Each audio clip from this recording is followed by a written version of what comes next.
ምዕራፍ 3 መሰረታዊ መብቶችና ነፃነቶች አንቀጽ 13 ተፈጻሚነትና አተረጓጎም በማንኛውም ደረጃ የሚገኙ የፌዴራል መንግስትና የክልል ህግ አውጪ፣ ህግ አስፈጻሚና የዳኝነት አካሎች በዚህ ምዕራፍ የተካተቱትን ድንጋጌዎች የማክበርና የማስከበር ኃላፊነትና ግዴታ አለባቸው።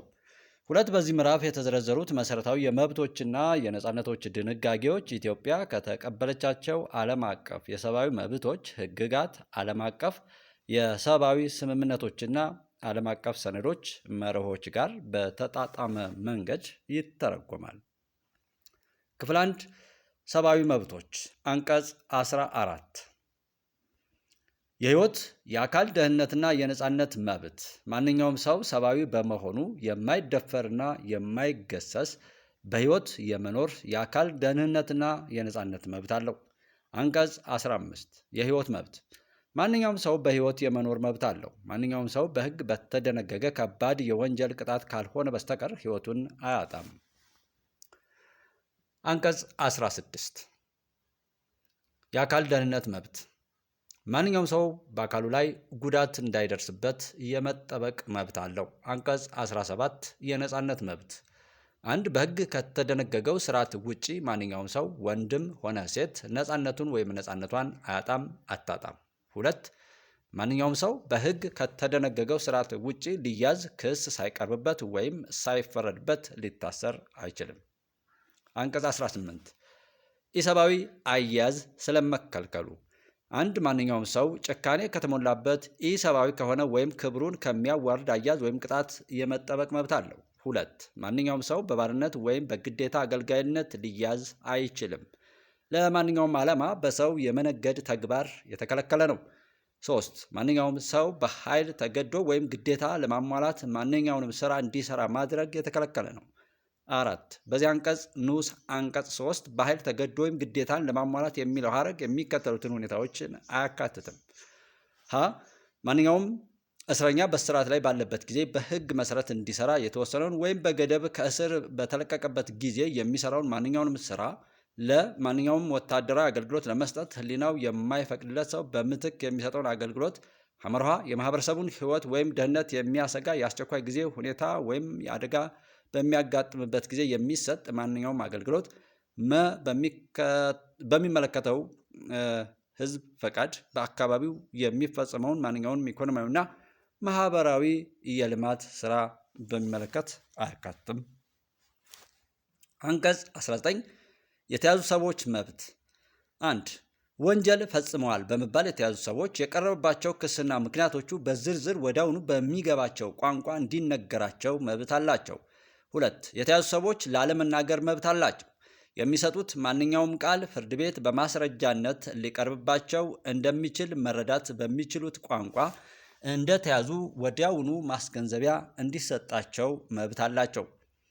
3 የተያዙ ሰዎች በ48 ሰዓታት ውስጥ ፍርድ ቤት የመቅረብ መብት አላቸው። ይህም ጊዜ ሰዎቹ ከተያዙበት ቦታ ወደ ፍርድ ቤት ለመምጣት አግባብ ባለው ግምት የሚጠይቀውን ጊዜ አይጨምርም። ወዲያውኑ ፍርድ ቤት እንደቀረቡ በተጠረጠሩበት ወንጀል ለመታሰር የሚያበቃ ምክንያት ያለ መሆኑ ተለይቶ እንዲገለጽላቸው መብት አላቸው።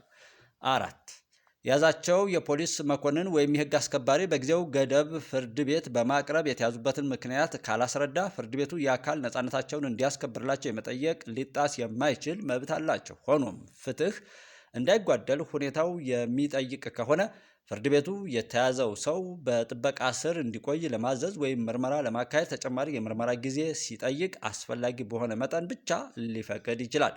የሚያስፈልገውን ተጨማሪ ጊዜ ፍርድ ቤቱ ሲወስን ኃላፊ የሆኑት የህግ አስከባሪ ባለስልጣኖች ምርመራውን አጣርተው የተያዘው ሰው በተቻለ ፍጥነት ፍርድ ቤት እንዲቀርብ ያለውን መብት የሚያስከብር መሆን አለበት።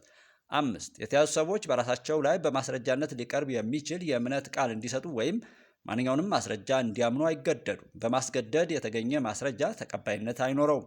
6 የተያዙ ሰዎች በዋስ የመፈታት መብት አላቸው። ሆኖም በህግ በተደነገጉ ልዩ ልዩ ሁኔታዎች ፍርድ ቤት ዋስትና ላለመቀበል ወይም በገደብ መፍታትን ጨምሮ በቂ የሆነ የዋስትና ማረጋገጫ እንዲቀርብ ለማዘዝ ይችላል። አንቀጽ 20 የተከሰሱ ሰዎች መብት አንድ የተከሰሱ ሰዎች ክስ ከቀረበባቸው በኋላ ተገቢ በሆነ አጭር ጊዜ ውስጥ በመደበኛ ፍርድ ቤት ለሕዝብ ግልጽ በሆነ ችሎት የመስማት መብት አላቸው። ሆኖም የተከራካሪዎቹን የግል ሕይወት፣ የሕዝብን የሞራል ሁኔታና የሀገሪቱን ደህንነት ለመጠበቅ ሲባል ብቻ ክርክሩ በዝግ ችሎት ሊሰማ ይችላል። ሁለት ክሱ በቂ በሆነ ዝርዝር እንዲኖራቸውና ክሱን በጽሁፍ የማግኘት መብትም አላቸው። ሶስት በፍርድ ሂደት ባሉበት ጊዜ በተከሰሱበት ወንጀል እንደ ጥፋተኛ ያለመቆጠር በምስክርነት እንዲቀርቡም ያለመገደድ መብት አላቸው። አራት የቀረበባቸውን ማንኛውንም ማስረጃ የመመልከት የቀረበባቸውን ምስክሮች የመጠየቅ ለመከላከል የሚያስችላቸውን ማስረጃ የማቅረብ ወይም የማስቀረብ እንዲሁም ምስክሮቻቸው ቀርበው እንዲሰሙላቸው የመጠየቅ መብት አላቸው። አምስት በመረጡት የህግ ጠበቃ የመወከል ወይም ጠበቃ ለማቆም አቅም በማጣታቸው ፍትህ ሊጓደል የሚችልበት ሁኔታ ሲያጋጥም ከመንግስት ጠበቃ የማግኘት መብት አላቸው። ስድስት ክርክሩ በሚታይበት ፍርድ ቤት በተሰጠባቸው ትዕዛዝ ወይም ፍርድ ላይ ስልጣን ላለው ፍርድ ቤት ይግባኝ የማቅረብ መብት አላቸው። ሰባት የፍርዱ ሂደት በማይገባቸው ቋንቋ በሚካሄድበት ሁኔታ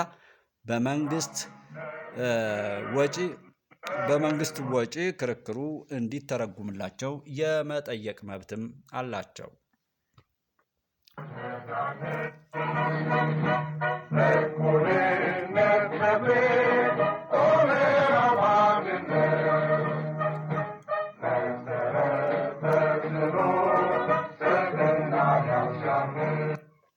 አንቀጽ 21 በጥበቃ ስር ያሉና በፍርድ የታሰሩ ሰዎች መብት። አንደኛው በጥበቃ ስር ያሉና በፍርድ የታሰሩ ሰዎች ሰብአዊ ክብራቸውን በሚጠብቁ ሁኔታዎች የመያዝ መብት አላቸው። ሁለት ከትዳር ጓደኞቻቸው፣ ከቅርብ ዘመዶቻቸው፣ ከጓደኞቻቸው፣ ከሃይማኖት አማካሪዎቻቸው፣ ከሐኪሞቻቸውና ከህግ አማካሪዎቻቸው ጋር ለመገናኘት እንዲጎበኟቸውም እድል የማግኘት መብት አላቸው።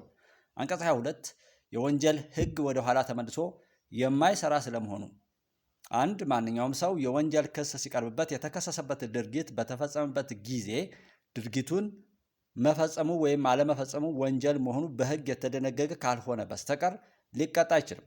እንዲሁም ወንጀሉን በፈጸመበት ጊዜ ለወንጀሉ ተፈጻሚ ከነበረው የቅጣት ጣሪያ በላይ የከበደ ቅጣት በማንኛውም ሰው ላይ አይወሰንም። ሁለት የዚህ አንቀጽ ንዑስ አንቀጽ 1 ቢኖርም ድርጊቱ ከተፈጸመ በኋላ የወጣ ህግ ለተከሳሹ ወይም ለተቀጣው ሰው ጠቃሚ ሆኖ ከተገኘ ከድርጊቱ በኋላ የወጣው ህግ ተፈጻሚነት ይኖረዋል። አንቀጽ 23 በአንድ ወንጀል ድጋሜ ቅጣት ስለመከልከሉ ማንኛውም ሰው በወንጀል ህግና ስነ ስርዓት መሰረት ተከሶ የመጨረሻ በሆነ ውሳኔ ጥፋተኝነቱ በተረጋገጠበት ወይም በነፃ በተለቀቀበት ወንጀል እንደገና አይከሰስም ወይም አይቀጣም። አንቀጽ 24 የክብርና የመልካም ስም መብት። አንድ ማንኛውም ሰው ሰብአዊ ክብሩና መልካም ስሙ የመከበር መብት አለው። ሁለት ማንኛውም ሰው የራሱን ሰብዕና ከሌሎች ዜጎች መብቶች ጋር በተጣጣመ ሁኔታ በነፃ የማሳደግ መብት አለው። ሶስት ማንኛውም ሰው በማንኛውም ስፍራ በሰብአዊነቱ እውቅና የማግኘት መብት አለው። አንቀጽ 25 የእኩልነት መብት። ሁሉም ሰዎች በህግ ፊት እኩል ናቸው። በመካከላቸውም ማንኛውም አይነት ልዩነት ሳይደረግ በህግ እኩል ጥበቃ ይደረግላቸዋል። በዚህ ረገድ በዘር፣ በብሔር ብሔረሰብ፣ በቀለም፣ በጾታ፣ በቋንቋ፣ በሃይማኖት፣ በፖለቲካ፣ በማህበራዊ አመጣጥ፣ በሀብት፣ በትውልድ ወይም በሌላ አቋም ምክንያት ልዩነት ሳይደረግ ሰዎች ሁሉ እኩልና ተጨባጭ የህግ ዋስትና የማግኘት መብት አላቸው። አንቀጽ 26 የግል ህይወት የመከበርና የመጠበቅ መብት። አንድ ማንኛውም ሰው የግል ህይወቱ ግላዊነቱ የመከበር መብት አለው። ይህ መብት መኖሪያ ቤቱ፣ ሰውነቱና ንብረቱ ከመመርመር እንዲሁም በግል ይዞታው ያለ ንብረት ከመያዝ የመጠበቅ መብትን ያካትታል። ሁለት ማንኛውም ሰው በግል የሚጽፋቸውንና የሚጻጻፋቸው በፖስታ የሚልኳቸው ደብዳቤዎች እንዲሁም በቴሌፎን፣ በቴሌኮሙኒኬሽንና በኤሌክትሮኒክስ መሳሪያዎች የሚያደርጓቸው ግንኙነቶች አይደፈሩም። 3 የመንግስት ባለስልጣኖች እነዚህን መብቶች የማክበርና የማስከበር ግዴታ አለባቸው። አስገዳጅ ሁኔታዎች ሲፈጠሩና ብሔራዊ ደህንነት፣ የህዝብን ሰላም፣ ወንጀልን በመከላከል ጤናንና የህዝብን ሞራል ሁኔታ በመጠበቅ ወይም የሌሎችን መብትና ነፃነት በማስከበር ዓላማዎች ላይ በተመሰረቱ ዝርዝር ህጎች መሰረት ካልሆነ በስተቀር የእነዚህ መብቶች አጠቃቀም ሊገደብ አይችልም። አንቀጽ 27 የሃይማኖትና የእምነትና የአመለካከት ነፃነት። 1. ማንኛውም ሰው የማሰብ የህሊናና የሃይማኖት ነፃነት አለው። ይህ መብት ማንኛውም ሰው የመረጠውን ሃይማኖት ወይም እምነት የመያዝ ወይም የመቀበል፣ ሃይማኖትና እምነቱን ለብቻው ወይም ከሌሎች ጋር በመሆን በይፋ ወይም በግል የማምለክ፣ የመከተል፣ የመተግበር፣ የማስተማር ወይም የመግለጽ መብትን ያካትታል። 2. በአንቀጽ 90 ንዑስ አንቀጽ 2 የተጠቀሰው እንደተጠበቀ ሆኖ የሃይማኖት ተከታዮች ሃይማኖታቸውን ለማስፋፋት ለማደራጀት የሚያስችሏቸው የሃይማኖት ትምህርትና የአስተዳደር ተቋማት ማቋቋም ይችላሉ።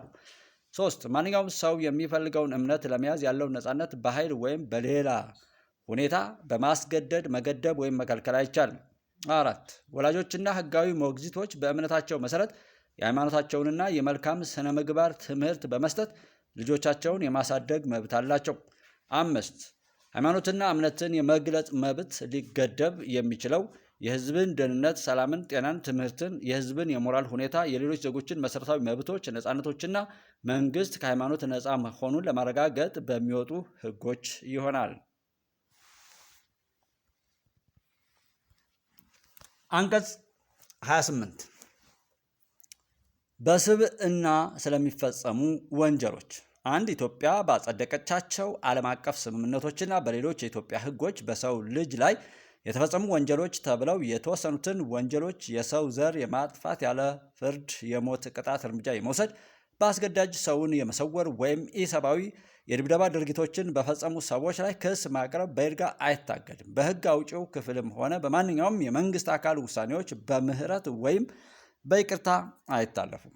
2. ከዚህ በላይ የተደነገገው እንደተጠበቀ ሆኖ በዚህ አንቀጽ ንዑስ አንቀጽ 1 የተጠቀሱትን ወንጀሎች ፈጽመው የሞት ቅጣት ለተፈረደባቸው ሰዎች ርዕሰ ብሔሩ ቅጣቱን ወደ ዕድሜ ልክ ጽኑ እስራት ሊያሻሽለው ይችላል።